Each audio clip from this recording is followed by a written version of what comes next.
गांव में रहती है और हमारे भारत की सच्ची तस्वीर गांव में ही बसती है। इतिहास गवाह रहा है कि आजादी के बाद अक्सर इतिहास गांव में निवास करने वाले व्यक्तियों ने ही रचा है। कैलाश बहुत देर से अपने पुत्र का खेतों में इंतजार कर रहे थे। कुछ देर में एक 10 वर्षीय बच्चा वहां पर आ गया। मैं तुम्हारा कितनी देर से खेतों में इंतजार कर रहा हूँ, आखिर कहाँ थे तुम? पिताजी, स्कूल से आने के बाद मैं होमवर्क करने में व्यस्त था। बेटा, रात भर जो तुम पढ़ाई करते रहते हो, फिर सुबह जल्दी उठकर फिर से पढ़ाई करने लगते हो और स्कूल चले जाते हो।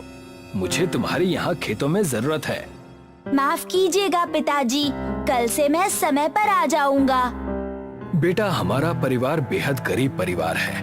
तुम तो जानते हो कि तुम्हारी स्कूल की फीस का खर्चा और भोजन का प्रबंध इसी खेती से होता है। शिवन का पूरा नाम केशिवन था। केशिवन का जन्म तमिलनाडु के जिले कन्याकुमारी में हुआ था। केशिवन बचपन से ही बेहद होनहार बच्चा था। उसे पढ़ने का बेहद शौक था, मगर उसका परिवार बेहद गरीब था।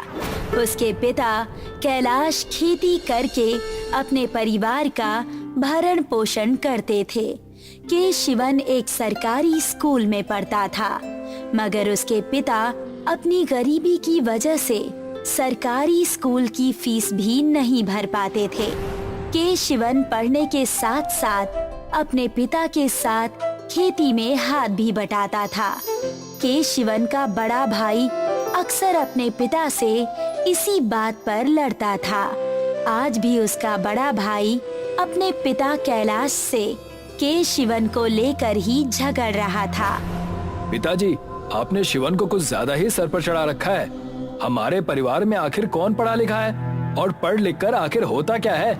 एक तो वैसे भी हम सबको 2 समय का भोजन पेट भर नहीं मिल पाता और ऊपर से आप शिवन की पढ़ाई में बेफिजूल खर्चा कर रहे हैं। उसे पढ़ने का शौक है।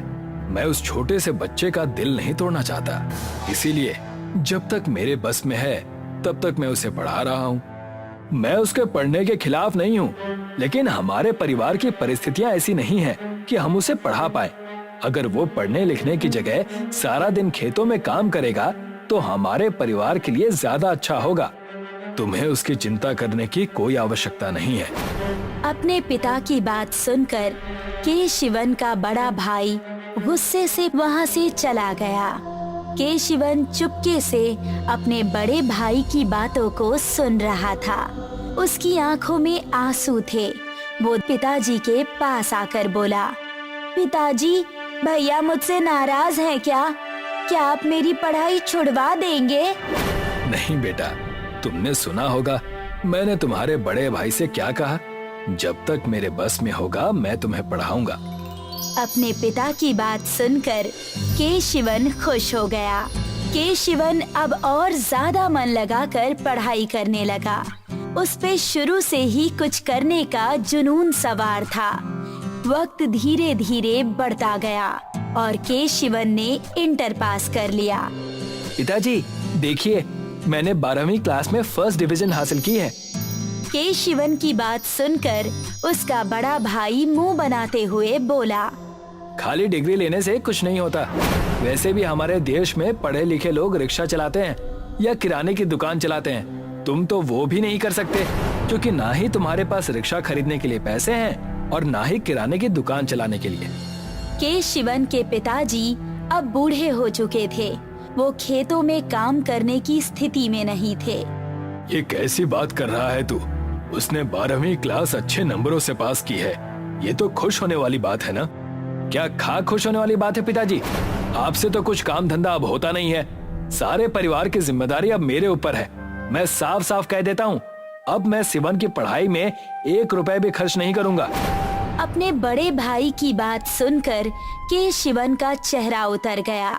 उसकी आंखों में आंसू आ गए, क्योंकि केशिवन कॉलेज जाना चाहता था। ये कैसी बातें कर रहे हैं भैया? मैं कॉलेज जाना चाहता हूँ। पागल हो गया है क्या? इतना हट्टा कट्टा जवान हो गया है, खेतों में काम कर। मेरी एक बात बड़े ध्यान से सुन ले। अगर तुझे अब घर में रहना है तो अपनी पढ़ाई का खर्चा तुझे खुद उठाना होगा। मैं तुझे एक फूटी कौड़ी नहीं दूंगा। इतना कहकर केशिवन का बड़ा भाई वहाँ से चला गया। केशिवन कुछ देर तक ऐसे ही खड़ा सोचता रहा। अचानक वो अपने पिताजी से बोला, मैं किसी भी कीमत पर पढ़ाई नहीं छोड़ूंगा पिताजी। मैंने फैसला कर लिया है।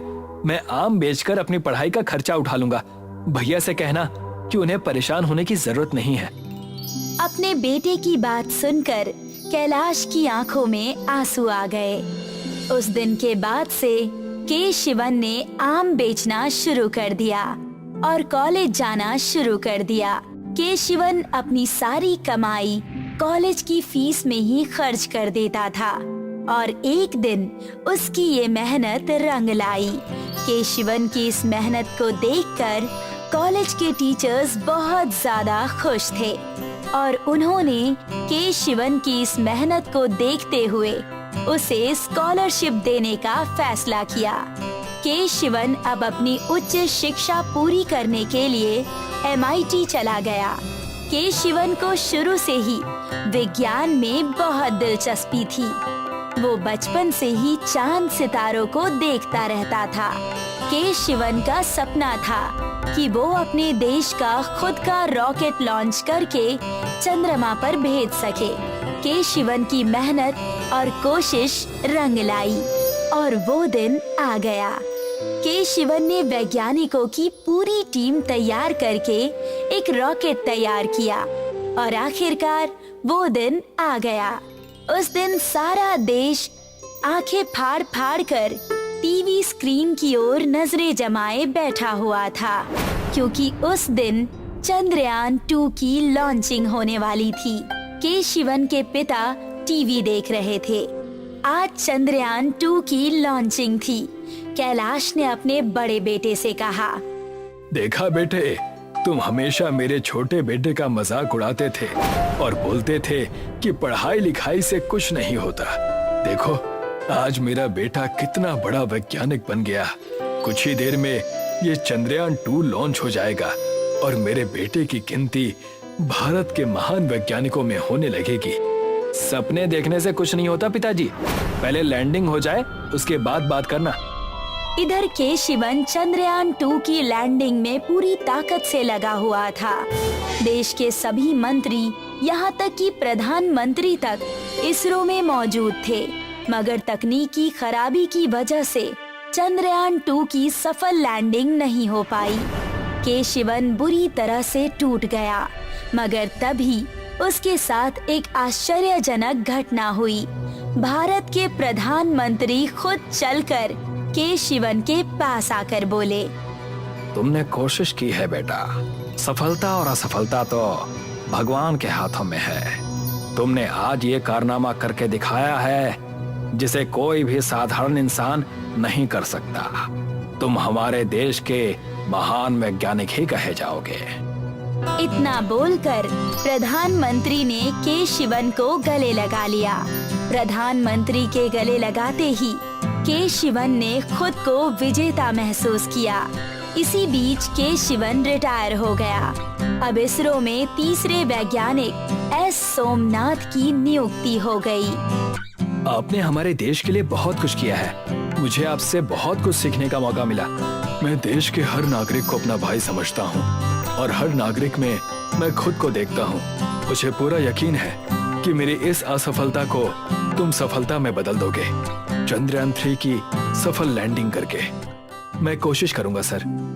मुझे अपने देश के वैज्ञानिकों पर पूरा भरोसा है। मैं ईश्वर से प्रार्थना करूंगा कि वो तुम्हें कामयाब करे और हमारे भारत का सीना विश्व में और चौड़ा हो जाए। इतना बोलकर केशिवन वहाँ से नम आँखों से चला गया। एस सोमनाथ केशिवम से बेहद प्रभावित थे। उन्होंने जी जान से चंद्रयान 3 की कोशिशें शुरू कर दी और आखिरकार वो दिन भी आ गया जब चंद्रयान 3 की लॉन्चिंग सफल हो गई। केशिवन अपने बड़े भाई के साथ ये सारा का सारा नजारा टीवी पर देख रहा था।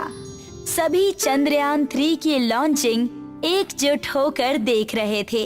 सभी की आंखें खुशी से नम हो चुकी थी। चंद्रयान 3 की सफलता को देखकर के शिवन की आंखों में आंसू आ गए। मुझे माफ कर दो शिवन, मैंने तुम्हारा हमेशा मजाक उड़ाया। नहीं